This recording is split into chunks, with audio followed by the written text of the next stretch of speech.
सलाम वालेकुम। माझं नाव मनीषा प्रवीण पवार, मी प्रवीण पवार यांची बायको।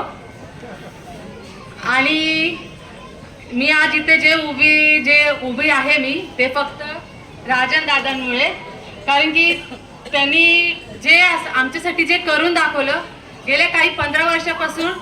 प्रवीण पवार जे काही लोकांसोबत होते त्यांच्यासाठी ते न्याय मागायला गेले तर त्यांनी तो न्याय त्यांना दिला नाही। भरपूर त्यांनी मेहनत घेतली, खूप म्हणजे खूप मेहनत घेतली। जेव्हा त्यांना अधिकारात त्यांना मागायला गेले तर त्यांनी डायरेक्ट मागे हात करून बोलले की आम्ही देणार नाही। फक्त आमच्या समाजाचा एक मुलगा म्हणून त्यांना पाहिजे होता। भरपूर त्यांच्याकडून कामं करून घेतली, भरपूर काय काय त्यांनी करून घेतलं। पण जेव्हा तिकिटाची बारी आली तर ते बोलले की नाही, माझ्या मुलीला मी देणार।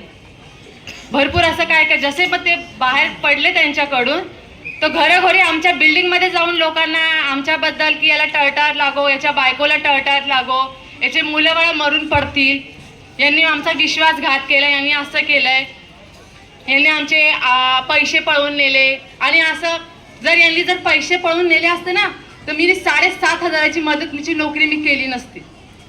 तर हे लोकांना जाऊन सांगतात की हे असे हे तसे, हे लोकांना सांगतात की आम्ही सुशिक्षित, पण यांच्याच घरात एक अनपढ आहे की त्याला वाचता सुद्धा येत नाही।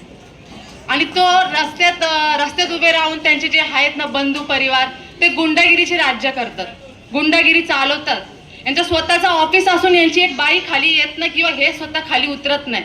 बायका जेव्हा काय मदतीला येतात ना तर हे बेल बंद करून घरात असतात आणि सांगतात की आम्ही बाहेर गेलो। यांना साधं स्वतःच्या बाहेरील जो परिसर एवढा घाण आहे। लोक बोलतात कोण आलेलं, कोण ही पल्लवी जगताप, सुनीताताई सातपुते, हे आता कधी आल्या नाही। आणि आता भिका मागतात की आम्हाला एक वोट द्या। आमच्या बिल्डिंग मध्ये स्वतः जाऊन स्वतः बोलतात की प्रवीण पवारला तर तुम्ही 3 देणार पण 2 मात्र माझ्या मुलीला तरी द्या, अशी यांच्यावर पाळी आली।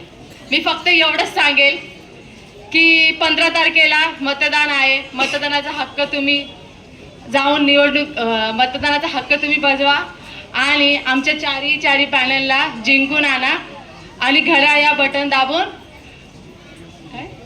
विजय करा। बस, जय भीम, नमस्कार।